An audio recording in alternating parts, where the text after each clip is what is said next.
አይገኝም።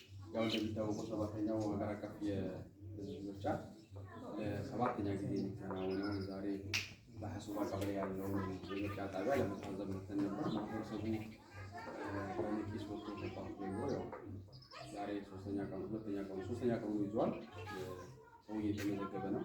መብቱን ኤክሰርሳይዝ ለማድረግ ሰባተኛው ሀገር አቀፍ ምርጫ ዛሬ ኢትዮጵያ ያለችበት ነባራዊ ሁኔታ ሁላችንም የምናውቀው ሲሆን ሰባተኛው ምርጫ ሰላማዊ እንዲሆን፣ ሰባተኛው ምርጫ ደግሞ ዲሞክራሲያዊ እንዲሆን፣ ማህበረሰቡ ደግሞ መብቱን ኤክሰርሳይዝ እንዲያደርግ ሀገር አቀፍ ምርጫ በዚህ መንገድ ተዘጋጅቶ በየአካባቢው ባለው በክልሉ መላው ኢትዮጵያ አጠቃላይ ከጎጥ እስከ ቀበሌ ድረስ ከጎጥ እስከ ክልል ድረስ ያለው ማህበረሰቡ ድምፁን ለመስጠት ላመነበትና መብቱን ኤክሰርሳይዝ ሊያስደርግ የሚችል ፓርቲዎችን ለመምረጥ ፓርቲዎችን በተመሳሳይ ደግሞ የምረጡ እንቅስቃሴ እያደረጉ ሀገር አቀፍ ውይይቶች የተደረጉ ይታወቃል። ስለዚህ ዛሬ ሀሱባ ቀበሌ ላይ ተገኝተናል። እንግዲህ ምርጫ ጣቢያ ከጠዋት ጀምሮ ሰዎች መጥተው እየተመዘገቡ ወጣቶቹም እንደምትመለከቷቸው እንግዲህ የመጣውን ማህበረሰብ በቋንቋቸው በሚያውቁት እሴት ባላቸው ባህል በመጡበት ቋንቋ እያስተናገዱ ሁሉንም በየአይነቱ ቋንቋ የተዘጋጀ ስልጠናውን የወሰዱ ወጣቶች በእነዚያ መንገድ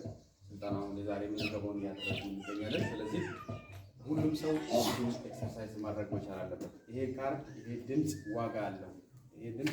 ስለዚህ ካርዳችሁ በመውሰድ ነገ ሊበጀኛል፣ ይጠቅመኛል፣ መብቴን ኤክሰርሳይዝ ያደርገኛል፣ ኢኮኖሚያዊ፣ ማህበራዊ፣ ዲሞክራሲያዊ መብቴን ይመልስልኛል ብላችሁ ያመናችሁበትን ፓርቲ ለመምረጥ የመጀመሪያው እርምጃ ካርድ መውሰድ ስለሆነ ድምፆትን ለማሰማት የመጀመሪያው ስራ ካርድ ማውጣት ስለሆነ ስለዚህ እድሜው ሁሉ ለምርጫ የደረሰ ወጣት፣ እድሜው ሁሉ ለምርጫ የደረሰ ሴት፣ አዛውንት ሁሉ ካርዳችሁን እየወሰዳችሁ ነገ ድምጻችሁ ለመስጠት ራሳችሁን ማዘጋጀት አለባችሁ። ከወዲሁ የትኛው ፓርቲ ለኔ የተሻለ ነው፣ የትኛው ፓርቲ መብቴን ኤክሰርሳይዝ ያደርጋል የሚለውን ከወዲሁ እየወሰናችሁ እንድትቆዩ የመጀመሪያው ስራ ካርድ መውሰድ ስለሆነ ካርዳችሁን እንድትወስዱ በአክብሮት ሁሉም ወጣት የራሱን ድርሻ መውጣት አለበት።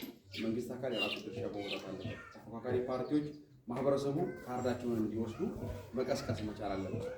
ህዝቡም በዛ በተመሳሳይ የሚመለከተው አካል በሙሉ ማንኛውም ኢትዮጵያዊ እድሜው በሙሉ ለምርጫው የደረሰ ወጣት ካርዱን ወስዳል እና ስለዚህ ይህንን የሚመርጠው ነገ የሚመርጠውን ፓርቲ የእሱ መብቱን የሚያስከብርለትን ፓርቲ ለመምረጥ ካርድ መውሰድ የመጀመሪያ ስለሆነ ይህን ደግሞ ሁላችንም ግዴታችን ልንወጣ ይገባል። ባለንበት አካባቢ ማህበረሰቡ ካርዱን እንዲወስድ ድምፁን እንዲያሰማው የማድረግ ስራ ከሁላችንም ይጠበቃል።